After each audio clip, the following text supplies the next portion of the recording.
Sir अजून एक उत्तम प्रश्न असा मी विचारतोय की बऱ्याच लोकांच्या घरी मुंबई, पुणे, नाशिक, कोल्हापूर जिथे राहतात तिथे AC हा लावण्यात येतो आणि आजकाल जो ओझोन लेअरचा पातळी घसरत चालली आहे ज्याच्याने उकाडा वाढतोय, तर इथे जे येणारे पर्यटक आहेत त्यांच्यासाठी इथे काय सोय आहे?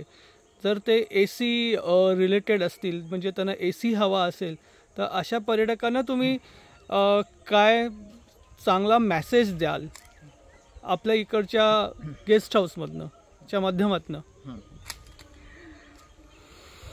ही आता खरं तर काळाची गरज झाल्यासारखी अशा स्वरूपाच्या, विशेषतः उन्हाळ्यामध्ये. आणि यावर्षीचा उन्हाळा तर अतिच कडक असणार अशा स्वरूपाचा आहे.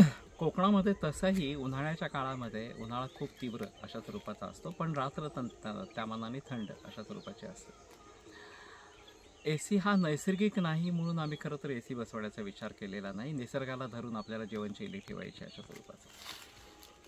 तर त्यातल्या आम्ही काही पर्याय हुडकले की वाळ्याचे पडदे लावायचे खिडक्यांना आणि त्याच्यावरती पाणी मारायचं की जेणेकरून खोलीमध्ये थंडावा अशा स्वरूपाचा राहील.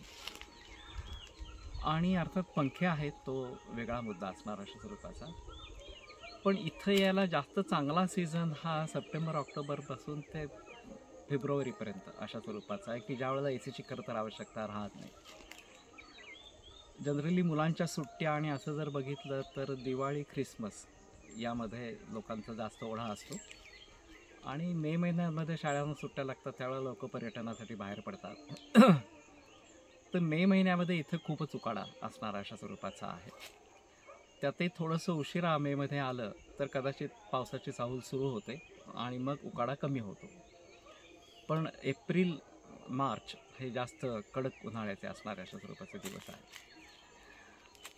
तर माझं म्हणणं असं की आपल्याला निसर्गात राहायला जायचं आहे असं ठरवून तुम्ही या, तर तुम्हाला या प्रकाराने आपल्याला काहीतरी AC पाहिजेच आहे वगैरे वगैरे अशा स्वरूपाची गोष्ट लागणार नाही, तेवढी असणार अशा स्वरूपाची. म्हणजे मानसिकताच तशी तयार करून मानसिकता तशा स्वरूपाची ठेवायची. आणि आम्ही नॉनव्हेज ठेवलेलं नाही आहे, पण नॉनव्हेज बाहेर उपलब्ध आहे. जर अगदी कोणाला खूपच इच्छा असली तर बाहेर जाऊन लोक नॉनव्हेज खाऊ शकतात. मात्र मद्य आणि या इतर गोष्टी मात्र निषिद्ध असणाऱ्या अशा स्वरूपाच्या आहेत. तर आपण निसर्गाचा एक अंश आहोत आणि नैसर्गिक जीवनशैली ही खरं तर आपण अवलंबायला पाहिजे. पशु पक्षी बाकी सगळं जण नैसर्गिक जीवनशैलीचाच अवलंब करतात. आपणच मानव प्राणी असा वेगळा झालो की निसर्गाला झिडकारून आमच्या स्वतःच्या पद्धतीने काहीतरी जगायचा आम्ही प्रयत्न करतोय असणार अशा स्वरूपाचा. आणि त्याच्यातच खरं तर रोगाची बीज आहे. म्हणून वेळीच सावध होणं आणि नैसर्गिक जीवनशैलीचा अवलंब करणं हे जास्त बरं अशा स्वरूपाचं आहे. बरोबर आहे. थँक्यू सर, आपण आपला बहुमूल्य वेळ दिलात आणि आम्हाला अत्यंत सुंदर आणि येणाऱ्या भविष्यासाठी सुरेख माहिती दिली. मी आशा करतो की जे कोणी हे इंटरव्ह्यू बघत असतील किंवा ऐकतील पुढे जाऊन सिरियस होतील लाईफस्टाईलबद्दल, कामाबद्दल आणि आपल्या उत्तम आरोग्याबद्दल. धन्यवाद साहेब. नमस्ते.